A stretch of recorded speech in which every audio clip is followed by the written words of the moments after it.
So let's get rolling. Oh my God. One hurts.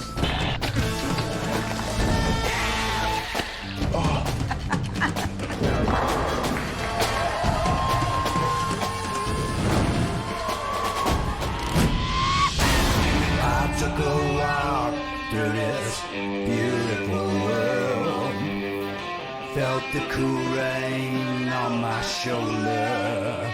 Found something good in this beautiful world. I felt the rain getting colder.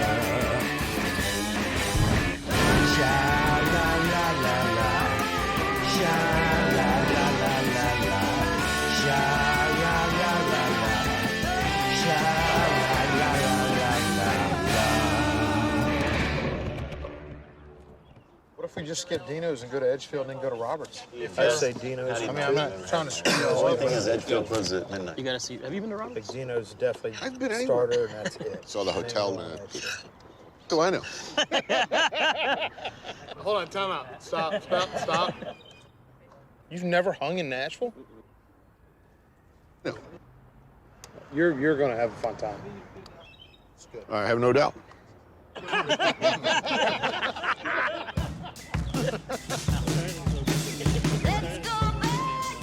Nashville. If you haven't been there, you probably know it as what? A country music capital, Grand Ole Opry, and it is Music City. And there is indeed plenty of country music, both genuine and fake-ass. But it's way more than that. Nashville is one of the fastest-growing metropolitan areas in all America. People who grew up here will tell you the city is in a state of perpetual, never-ending change, and the rate at which things are changing is accelerating. 80 to 100 new faces move to Nashville every single day. Some things are constants, others in flux. Even with all the radical cultural shifts, the city still remains traditionally Southern in its sensibility. For now, anyway. Because Nashville could just as soon be called Punk City or Rock City. And you were just as likely to find the word artisanal hanging over the door of a sandwich shop or a cupcake shop or a slow-drip coffee laptop zone as anywhere in the land of man buns in the cities of the North. So, of course, the chefs are coming. Carpetbaggers seeking their fortunes, attracted by a more affordable business environment, or just looking for a better quality of life. Sons and daughters of the South looking to honor the traditions they grew up with, but with a more modern sensibility. Here's 4 chefs who helped change things, who were instrumental in starting something truly new and innovative, but what, because of their efforts and their mentoring, their early examples, is becoming more and more accepted practice. Tyler Brown of Capitol Grill in South Hall. Tandy Wilson of City House. Our old friend Sean Brock of Husk Nashville. And the distinguished Pat Martin of Martin's Barbecue Joint.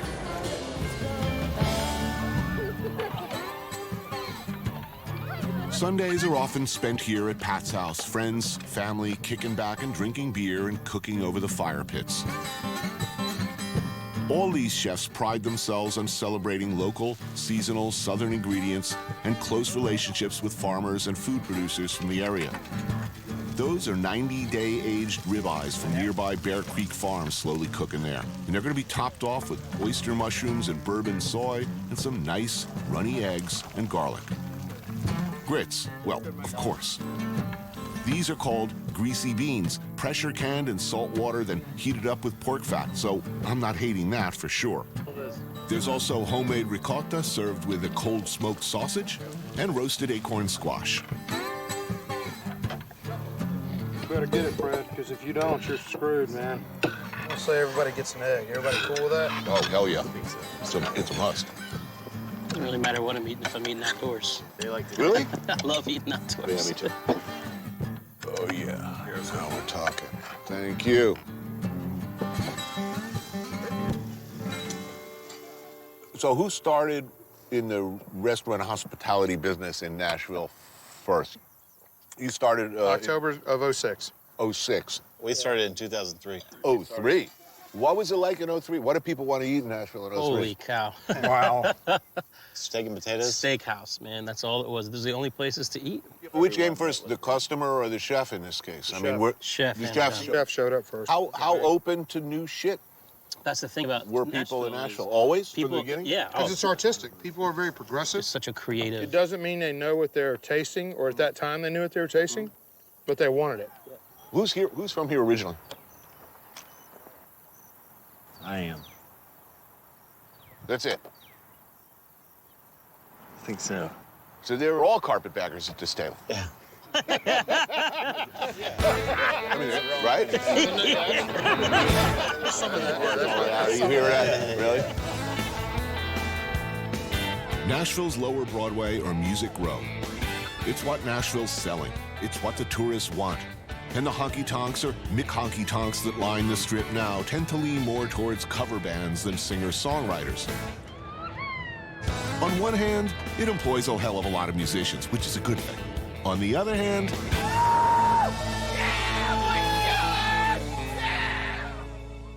stray from Lower Broadway and you're bound to stumble upon a genuine dive bar. And Nashville's got some real good ones. So, what is this place? Dino's? It's a burger joint that's been here for a long time. A lot of country music history is in here. A lot of Nashville history is in here. It's a fun place where you see a lot of new East Nashville life. Order up. I can't tell you how many burgers I've had in here that I don't remember. Yeah. There's a picture of him on my phone. Oh, I had a burger at Dino's. Yeah. What is this? They call these hot fries, so it's like the flavor of hot chicken, but with fries and Velveeta. Wow. I think it's Velveeta. Yep. It's like country poutine. Exactly, man. This is like redneck poutine.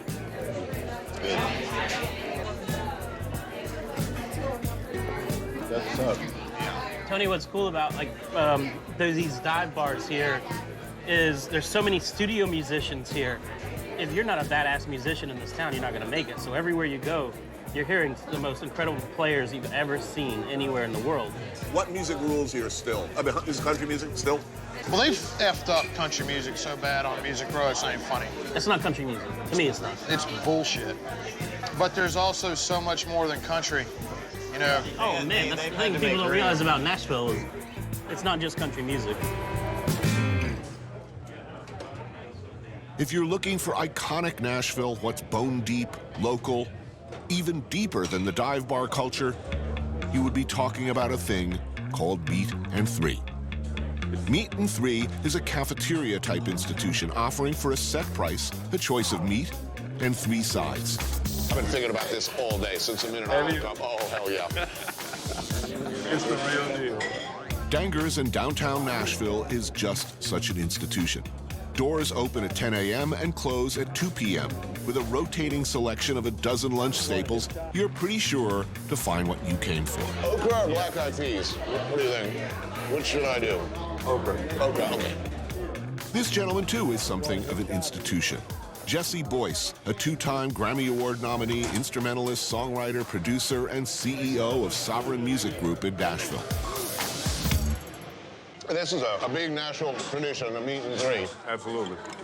You see a little bit of everybody in here from truck drivers to mothers to lawyers, whomever. You can see it's multicultural. Everybody just like really comfortable with each other.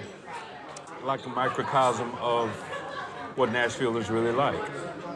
I mean, most people, I think, who haven't been in Nashville, outside looking in, they see Nashville, they think country music. Exactly. But it's really not that at all. I mean, yes, it is a hell of a lot of country music here. But we had 2 strands of music that were emerging at the same time, historically. 50s and 60s, we had hee-haw and Night Train. All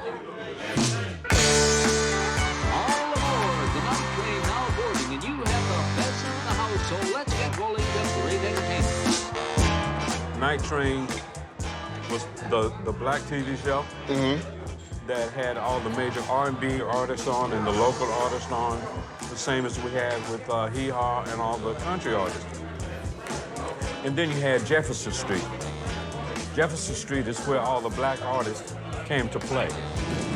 People like Jimi Hendrix, Little Richard, B.B. King, Aretha Franklin, Ray Charles. All of these people played in Nashville on Jefferson Street. We had blacks and whites coming into the inner city. We didn't have Broadway. We had Jefferson Street. Back in the day, it was the place to go.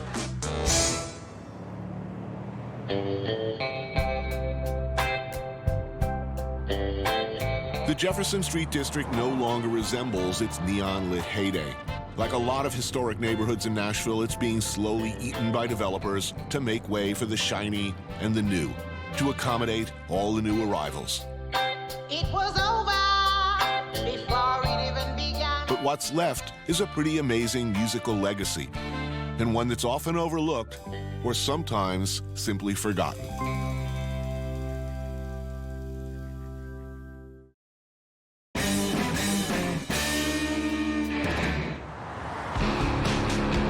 Everybody's moving to Nashville. This car, affectionately referred to as the Black Shark, did in 2012. Along with its 8 cylinders of Detroit-made awesomeness came Alison Mosshart, singer-songwriter for the London-based band The Kills, which he formed over 15 years ago with Jamie Hintz, and more recently, locally based The Dead Weather.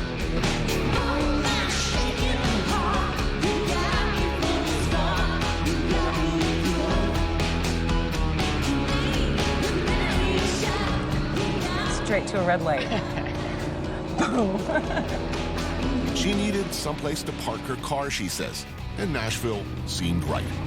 I lived in London forever riding the bus. I really wanted to get a muscle car, and I needed a garage to put it in. There's no way I can be unhappy in this car. Completely understand the relationship. This is a custom-made Dodge Challenger. If it hits you with speed, it will mess you up real bad. I love this car. I'm having car envy. This is Nashville hot chicken. If you order it in its hottest iteration, it too will mess you up, as I came to find out. Hot chicken recipes are notoriously kept secret, but preparation always begins with the poultry getting double dredged and deep fried for a thick, crispy crust. Then each piece is given a wet or dry application for that sought-after caustic kick. With the wet, the chef's mix of hot spices comes in an oil-based sauce or paste that the chicken is dipped in or coated with. Other cooks use the dry method, coating the chicken with a blistering blend of cayenne, sugar, paprika, and other secret spices that form a fiery outer layer. If you come here to the very fine Boltons for your hot chicken or their optional hot fish, it can, in its milder forms, which are still scorchingly hot, be delicious. Yummy. But try the hot stuff and watch out. No, really, watch out. How long have you been in Nashville? 4 years, maybe. No, I was working here all the time. I loved it. I thought it was beautiful. Lots of people I knew were moving here. Lots of bands. Lots of rock and roll was coming to town. Yeah, a real lot. You know, when I was touring when I was a teenager, this is a place you would avoid. If you were in a punk band, don't come play Nashville. No one will come to your show. That sort of seemed to change like 10 years ago. Or suddenly, I was like, people are showing up. Right. All right. From left to right, hot, medium, mild. And then the fish, spicy, if that's non-spicy on that side. Okay, thank you. I didn't even order, so you guys go for it. Oh, you're gonna have to try some. Matthew Mosshart, Alison's brother, is a professional chef who moved here in 2013 to start a catering business. We should have gloves on. Oh, man.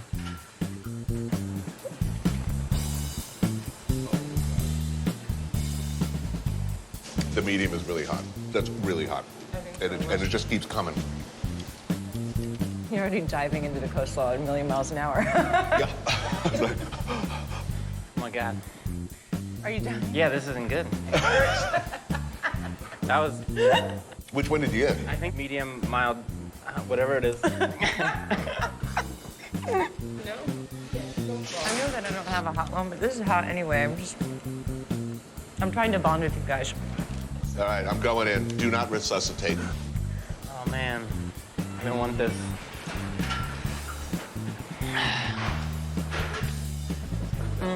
Oh, that hurts. I think I'm hallucinating. Oh. That's putting a head spin. Oh my God, you guys. It's like ice sharp, burning, and it just keeps coming and coming and coming. It's not going away. Oh. You got nothing on yours? Was it like a I'm medium? good over here. I'm real good. And you're good to This go? is great. A little bit of mustard?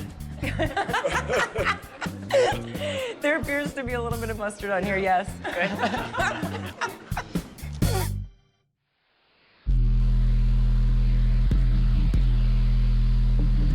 How bad can it be?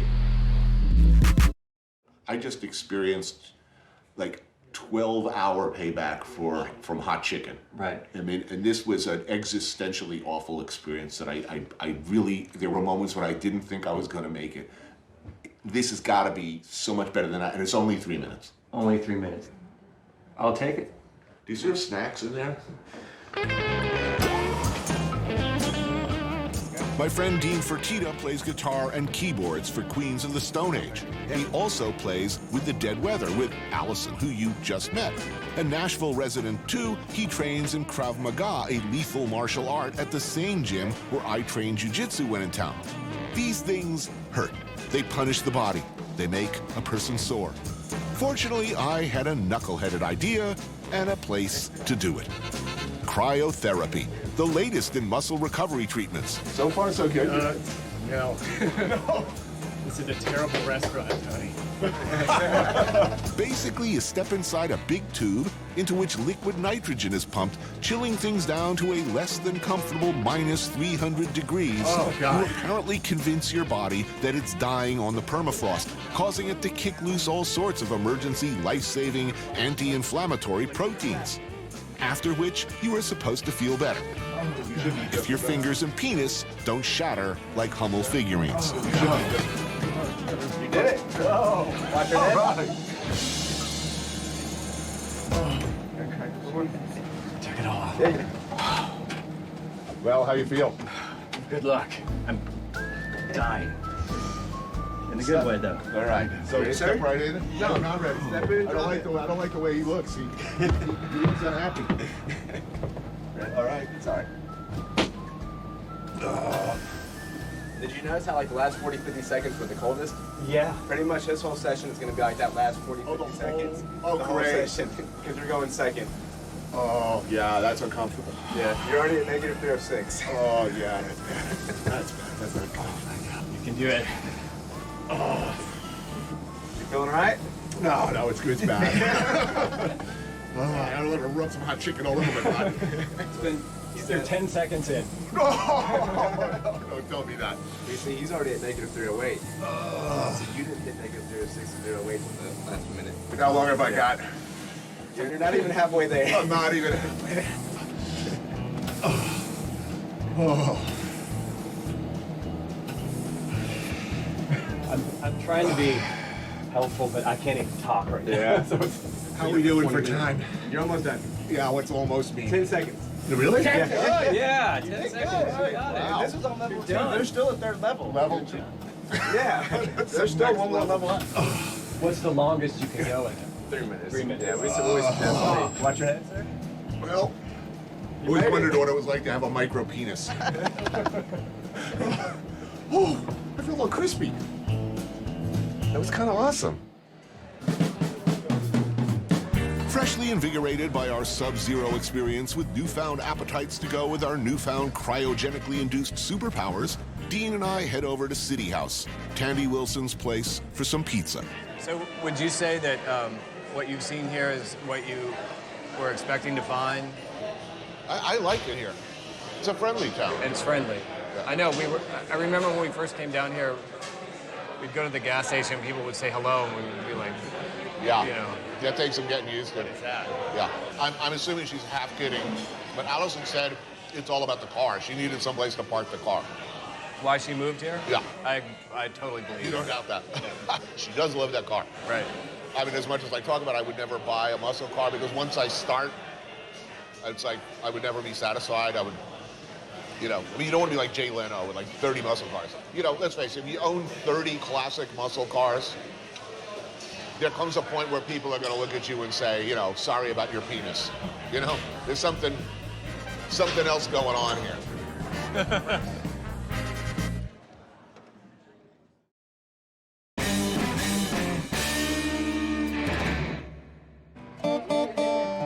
Music is a $10 billion a year economy around here, employing more people than anywhere else in the country. Its producers, its session artists, even the studios themselves are legendary. If you can make it as a working musician in Nashville, where there's anything but a shortage and standards high, you can pretty much make it anywhere. Lightning 100, this is Jason Moon. In the studio with us today, Nashville artist Margot Price. Fader magazine has called her Nashville's favorite new badass. We agree. She's here to play a couple of new songs for us. Thanks for having me. 1, 2, 3. Margot Price grew up on her family's farm in Buffalo Prairie, Illinois. Her family was forced to sell when she was age 2, which is pretty damn country already, if you ask me.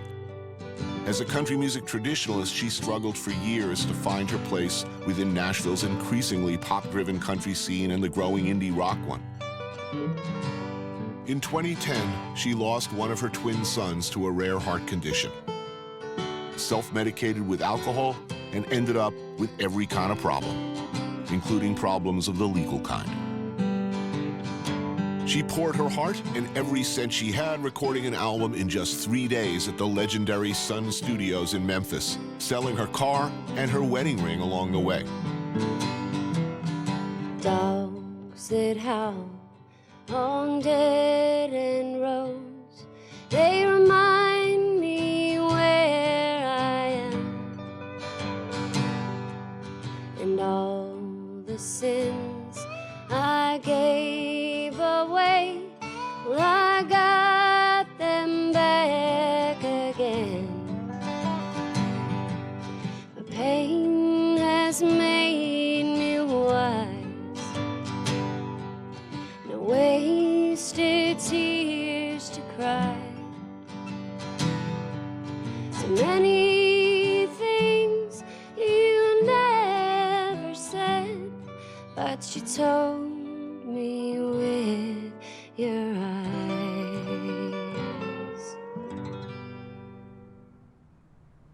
The album, Midwest Farmer's Daughter, was rejected 30 times by the major labels until she found herself on the radar of Jack White and his brilliant and eccentric enterprise, Third Man Records. Third Man's impact on the Nashville music scene can't be understated. With an eclectic, unpredictable list of artists, reissues, and obsessions, they've tilted the town's axis a bit, making Nashville the center not just of country music, but also what? Of course, White has also produced albums for country music legends like Loretta Lynn, so if anything, they are reliably unreliable when predicting what they might do next. Let's get ready for a full take. Can you get everyone Right now, what comes next is Margot Price, who's recording today at Third Man's live music venue, the Blue Room. The recording, a unique one-of-a-kind operation because it's all going directly to acetate. Before digital and before analog tape was used for mastering, disc recording was done live. No editing, no overdubs. Redirecting this process on this 1953 lathe, Third Man has mastered a number of albums like this, giving listeners as close to a live experience as possible. Also, it's kind of cool. Here at Third Man in the Blue Room, it's the only place in the world where you can actually do a live to acetate recording.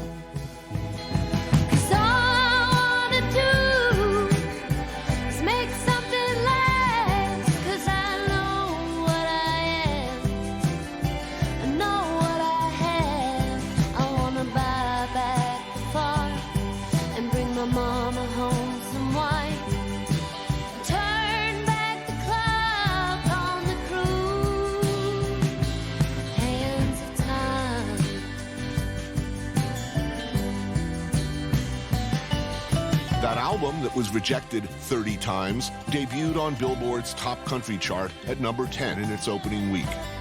and was this year's #1 country album in the UK. Margot's promotional tour includes performances on Saturday Night Live, Conan, Colbert, and the Grand Ole Opry itself. But before heading out on the road, the band and friends gather one last time at Margot's East Nashville home. Her husband and bass player in the band, Jeremy, prepares biscuits with pimento and cheese, topped with chopped bacon, along with red wine braised short rib on a crostini with goat cheese. All right. Yeah, well, I know, it was warm, but... You guys eat like this all the time? He cooks. He cooks like this all the time. He's worked in like every restaurant in town. Yeah, we've all been in the restaurant business. You. He just got fired from a job over on the west side. Sorry. Way to go, bro. Yeah. First of all, let me ask, who here is from Nashville originally? Exactly, she is. This has been pretty much the story of my experience here so far. You know, the town has a reputation. There were so many really good musicians here. Does that make it harder to break out here? And alternately, what happens if you suck here?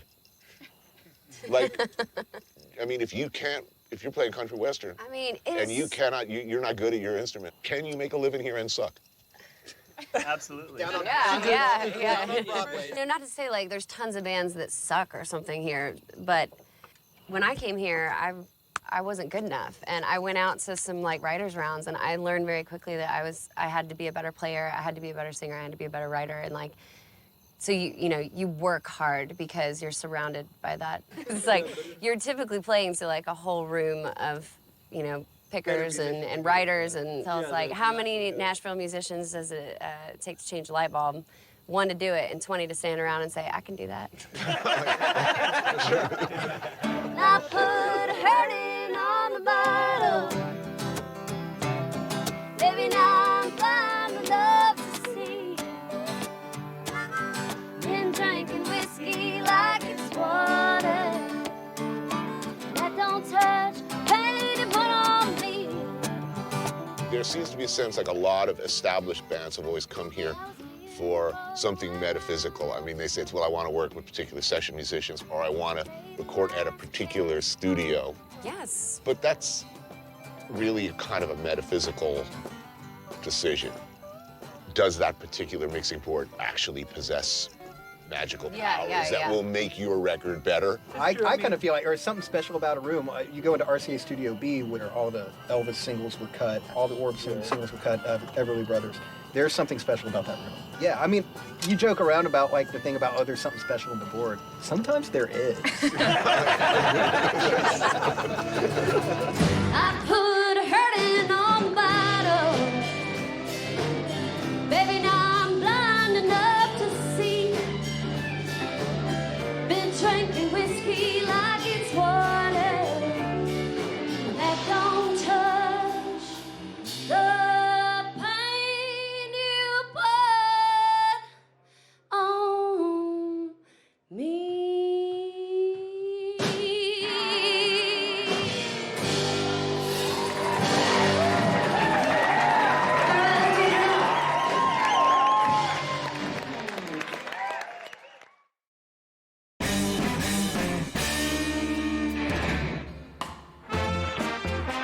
Sign of the apocalypse or an age of enlightenment?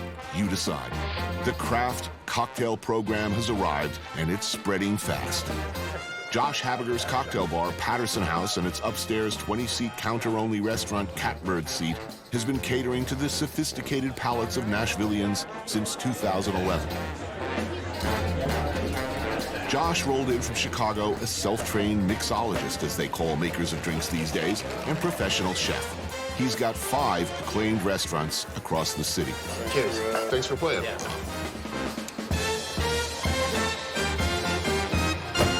So, do places like this represent that the town has changed, or do they change the town?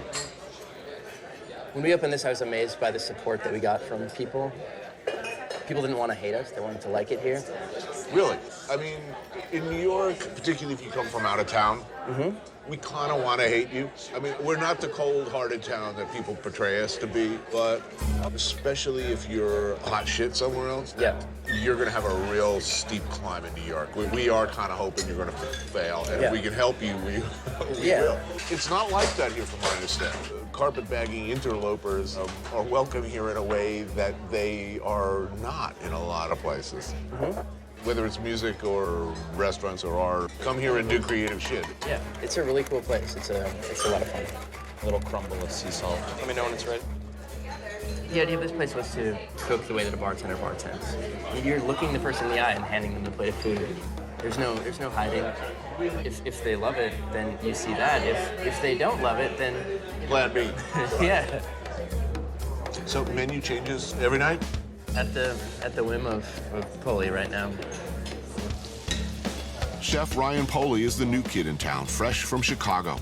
A veteran of Mercadito, Hospitality's Tavernita, Little Market Brasserie, and Barcito. All right. The first serving we have, this is risotto, but instead of using rice, we use sunflower seed. We treat it like a normal risotto. We add Parmesan cheese and a little bit of butter. We topped it with a little bit of fermented sunchokes, the base of the sunflower plant, and just garnished it with the little green sunflower sprouts. So we use 3 different cooking techniques of 1 ingredient to make this dish. Enjoy. Beautiful.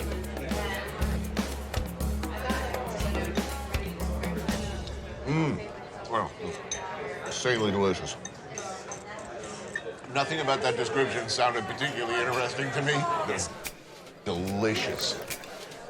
This next course is a play on a very traditional Italian dish, linguine, chili flakes, sea urchin, or crab meat. This is our version. We just use Japanese ingredients. So we made a wakame seaweed bucatini. We used yuzu koshu to represent the chili flakes, a little bit citrusy, a little bit spicy.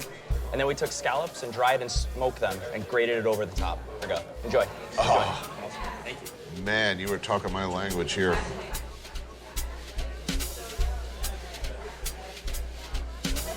That's obscenely good. I would faceplant at a big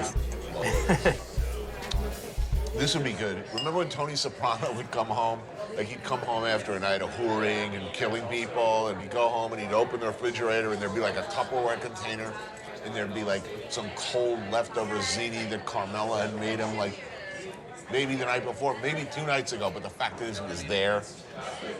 As completely awesome as this is, I would wake up and eat this cold, like in a Tupperware container the next morning. I would totally eat this. It's completely awesome. It's a great compliment. There's a couple cookies in here for you. One's a macaroon, chocolate, and raspberry. So thank you. Wow. It's been a pleasure.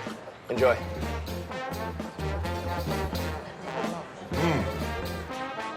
I like rooting around in Gene Simmons' brain. Yeah, I do not approve of your right-wing politics. Oh, yeah. Oh, yeah. Why?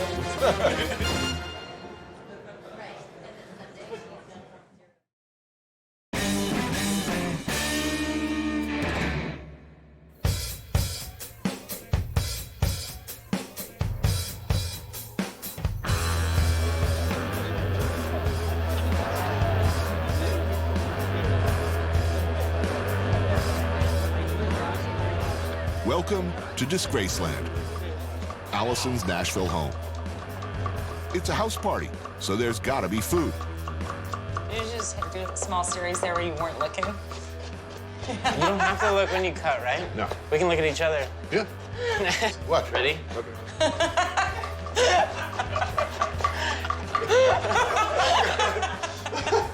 And as one must at any reputable house party, live entertainment. Dean Fertitta, Jack Lawrence, Mr. Jack White, and Allison Mossart, known, I believe, as the Dead Weather. I never know how to treat you. You say I love you, but it ain't true. I'm walking away now. Hey, what's that forward and back to? I let you back in my head. You up from the heavens. In the galley, Matthew and I slave over celeriac apple and walnut salad, fried pork dumplings, pulled pork with red cabbage, and deviled eggs, because it ain't a party without deviled eggs, and brisket.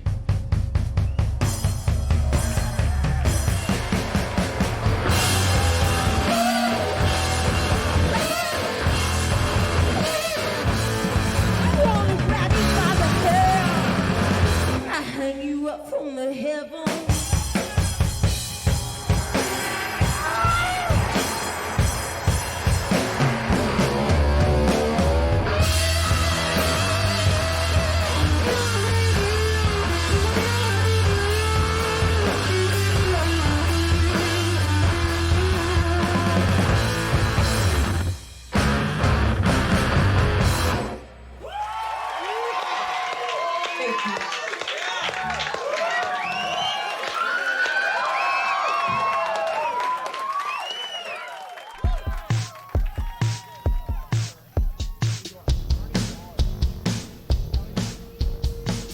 In another part of the house, free party favors for everyone. Permanent ones. Choose your tattoo carefully, my drunken friends. Choose well. Oh, you spelled Donald Trump wrong.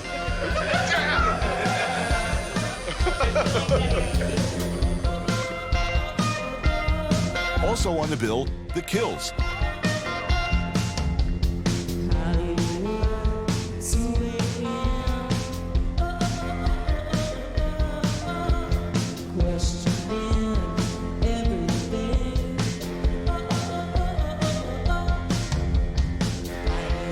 A tooth tattoo in some cultures means, actually I have no idea what it means until Allison says she chose it because she liked it and it's for biting.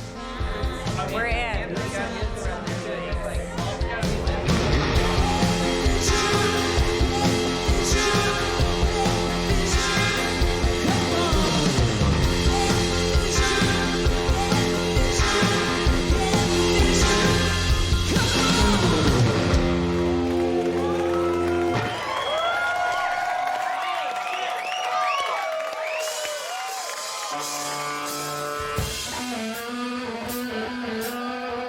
I, on the other hand, gave this scorpion careful consideration after a less carefully considered number of tequilas. That looks amazing, the ends, but It's sinister. I like which it. is just Totally sinister.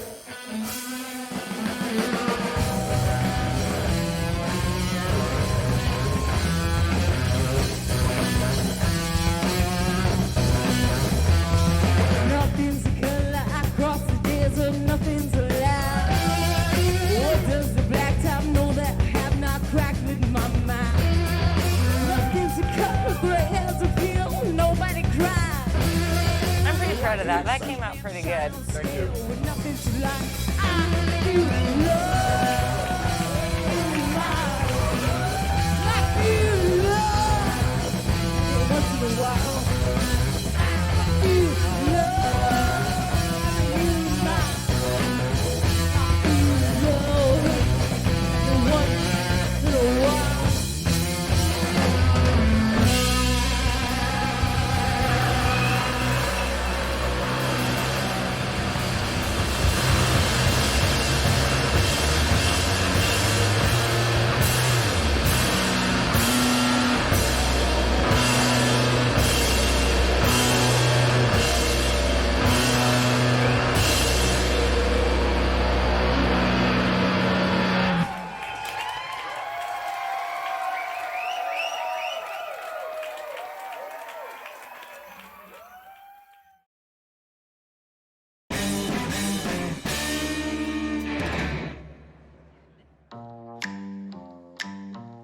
I'm still so drunk.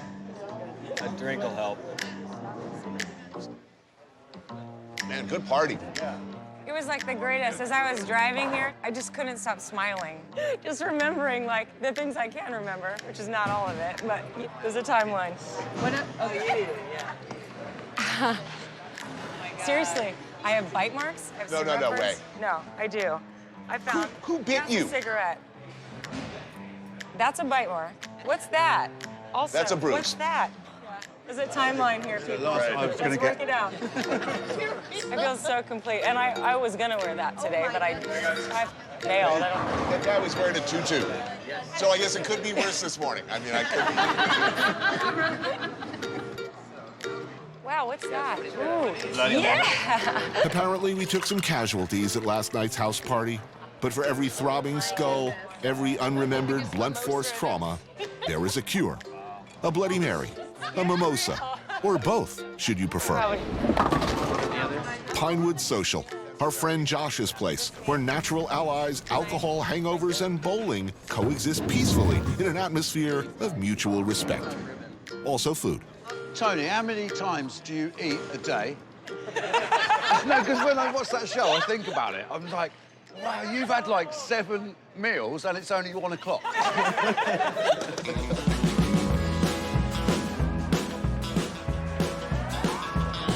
Who's up? You're up first. I'm up? Okay. Yeah.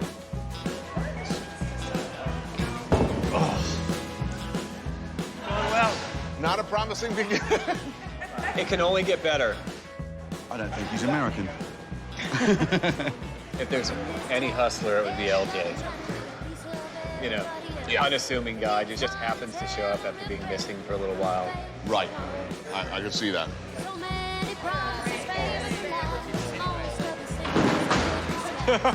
That might have been the quickest gutter of the day.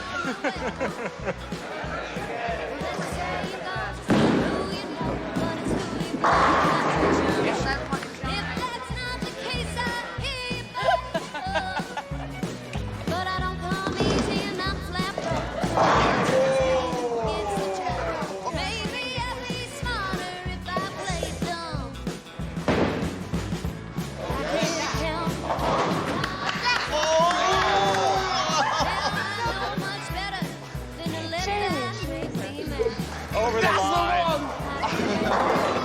Yes! I'm getting into character.